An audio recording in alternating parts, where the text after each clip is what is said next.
Alright, so in today's video, we seriously need to talk about what's happening with Genshin Impact version 6.2, because even though everything is still early and nothing has been officially announced yet, we already have so many leaks and whispers flying around that it honestly feels like the hype train has already left the station.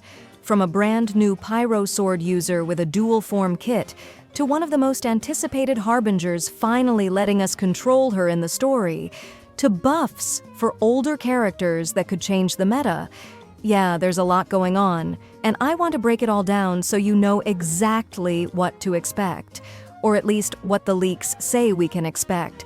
And of course, if any of this shifts later, we'll adapt, because that's life in the leak world. Buy 6,480 Genesis crystals with 6.1 limited pack for only $75 at lootbar.gg. Returning users can also grab an extra coupon for up to 5% off. Link in the description. So first, let's start with the big headline of version 6.2. Durin. Yes, that Durin, the corrupted dragon from Mondstadt's past. The very creature whose blood helped create Albedo.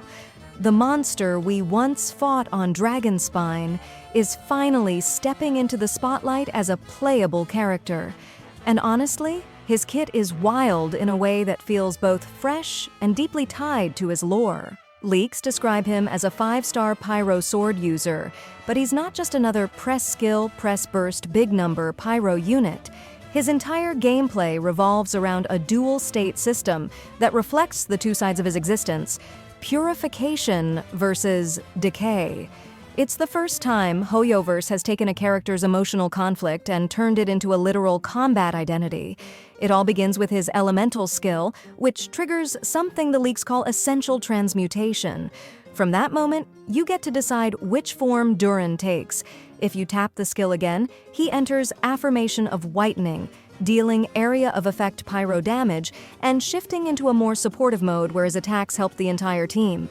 But if you instead follow up with a normal attack, you trigger Negation of Darkness, where Durin lashes out with rapid pyro damage hits and becomes a darker, more aggressive version of himself, focused on reaction-based burst damage like Vaporize and Melt.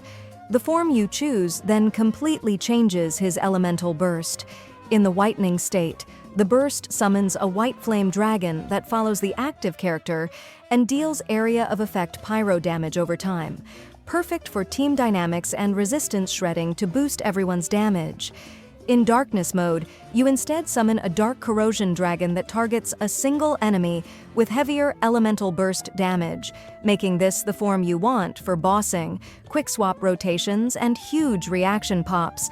So depending on the fight, Durin can fluidly switch between a team buffer and a single target pyro menace. And that versatility is something we haven't really seen in this element since the early days of Bennett and Zhangling. Even his signature weapon, again, leaked, not confirmed, is designed to boost attack for the entire party after his burst triggers, which means he isn't selfish at all. He's literally empowering the whole team while still dealing damage himself. If this design holds into release, Durin could be a major turning point for Pyro teams. Not just another on-field carry, but a character who modernizes the element with mechanical depth and flexible roles. It's like Hoyoverse looked at Pyro's current state and said, yeah, this needs evolution. And Durin might be the answer. And speaking of modernization, Hoyoverse looks like they're finally acknowledging that older characters deserve love too. If leaks pan out, version 6.2 might add actual buffs to some classic Mondstadt characters, including Albedo, Mona, Klee, Fischl, Razor, Sucrose, and even Venti. This isn't like artifact band-aids or tiny quality-of-life fixes. We're talking kit adjustments that increase their damage, improve scaling, and in some cases give them new synergy effects. The goal here is pretty clear. Keep the whole roster relevant as enemy health bars continue inflating with every region. And honestly, as someone who loves seeing old favorites rise again, I'm all for this. Imagine Sucrose becoming a true elemental mastery queen again, or Albedo finally leaving the just place the flower and leave prison. Those character buffs also pair nicely with the reality that 6.2 most likely does not include a major new region expansion, which means durability updates, mechanical improvements, and meta refreshes are probably a big part of the roadmap this time. That's not a bad thing. Sometimes the most impactful patches aren't the ones that add more map, but the ones that make the game you already have more exciting to play.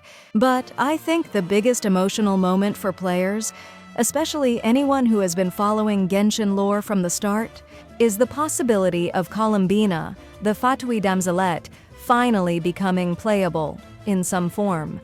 Now, before we all scream 6.2 Columbina banner when, let's slow down.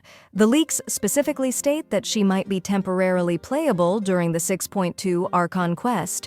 Not a banner, not full availability, more like a trial moment, kind of like how Honkai, Star Rail, let us play Kafka before her release.